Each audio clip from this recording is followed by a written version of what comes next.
I really do care about boys and men with eating disorders. And it sounds kind of goofy off the bat, but there's a ton of dudes that are going through the same thing all the girls are going through that we make fun of all the time, and no one ever talks about. Especially in the wrestling community, especially in any community that you have to make weight. Weightlifters, grapplers, wrestlers, jockeys. You know, there's a lot of athletes and non-athletes that have major issues with either their physique or their weight or their body dysmorphic problems. They look at themselves and they're awful, and that causes them to binge eat and purge. And I've been anorexic, bulimic since I was like 11. I don't know. No one taught me that. No one said it was okay. I just picked it up. I was like, well, if I throw this up, I'll make weight for my wrestling match still. My mom was a great cook. She had great food. I wanted to eat it. But I just go puke it up afterward. The big thing is nobody talks about it. It's almost like encouraged. Like, okay, well, whatever you got to do to make weight. I mean, at least it wasn't my circles. My parents never knew about it. I don't think they still know about it. If they ever saw this, they'd probably the first time they ever heard of it. My wife didn't know until like last year when I was struggling with it again, and she didn't know. She's been my best friend since we were 16, and because I just didn't tell anybody. I wasn't really super ashamed of it. I wasn't worried about it. I just didn't want anyone to know because I don't want to have to discuss it because it was just frowned upon.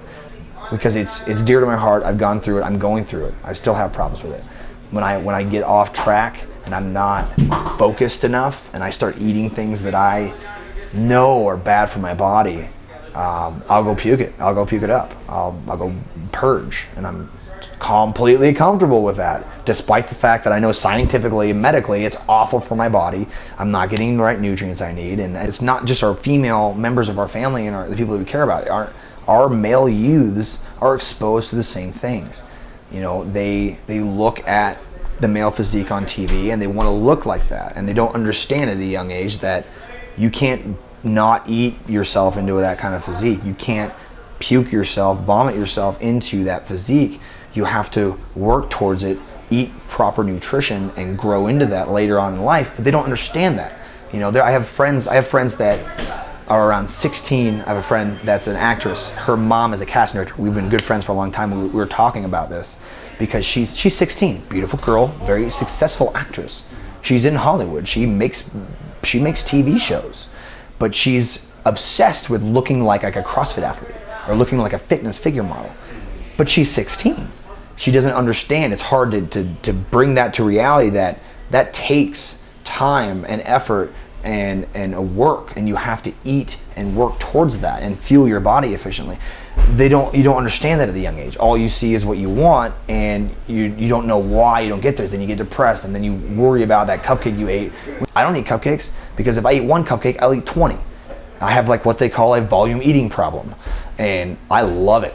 I'll go on a binge for 3 or 4 days eating cupcakes all day long. But I try to taper that because not only does it ruin my physique, it hurts my athleticism, but then it makes me feel bad, and I feel guilty that I ate all that shit, and then I'll go vomit it up. But at a young age, they don't understand that, and no one talks about it with them. They cover it in school like a little bit, and nobody gets up on stage and says, hey, we're going to talk about eating disorders. If you start talking about that shit, kids giggle, and no one wants to talk about that crap anyway. It's something that's important, and it can damage people's lives. We've all known there's major stories out there for people that have died from anorexia and have major issues, but there's a lot of people you don't know about that die all the time, that have massive issues with it, that have nutrition problems, and they lose bone density and can completely ruin their bodies. The only vessel you have in this life because of a mental inability to overcome what they're dealing with. Talk to somebody about it. I am a huge proponent of you train your body, you have to work your brain muscle, you have to train yourself, and you have to talk to people who know what the crap they're talking about. You don't know any of this. How do you know? Have you studied psychology? Have you worked through the medical field? Like, you don't know as a youth, you don't know as a young adult, like you don't have that as experiences that you can garner to work towards. So talk to someone who does know. I don't know how to fight. I talked to Greg Jackson and Mike Winkeljohn on how to fight. That makes sense to everyone else. When it comes to, I don't know how to deal with my problems, I go talk to a therapist that can help me deal with my problems. You know, if you can't deal with something emotionally, talk to someone that will help you work through it. That just makes sense to me. I have a brain issue. I have a mental problem I'm dealing with that I can't deal with on my own. Go talk to somebody about it. That's what they're there for, and that's all they want in life. They devoted their life to helping people with problems. That's all they want in life. You would make them the happiest person to tell them you're suicidal, or you have an eating disorder, or you have a drug problem, or you can't sleep because you're too much busy thinking. You're not burdening them with your problems. You're making them so happy. They're like little sin eaters. They want to pull those things into them so they can help you. And they want those things. So never feel like you're taking up their time and they don't care. You matter, and your problems matter, and you need to deal with them with somebody. It takes so much more courage to admit I can't deal with this on my own. It is such a hard thing to do, to admit, especially as a man. You know, you think about all the machismo and all the bullshit that goes on with being a man. Like, I can't deal with this on my own.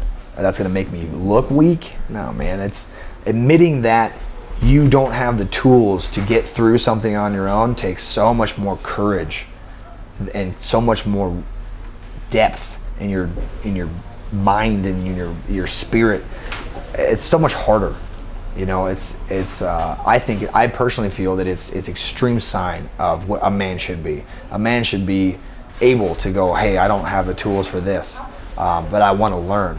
I want to grow. I want to excel in life. So do whatever you have to do to make that happen. And it's to me, it's not a sign of weakness. It's not even close. And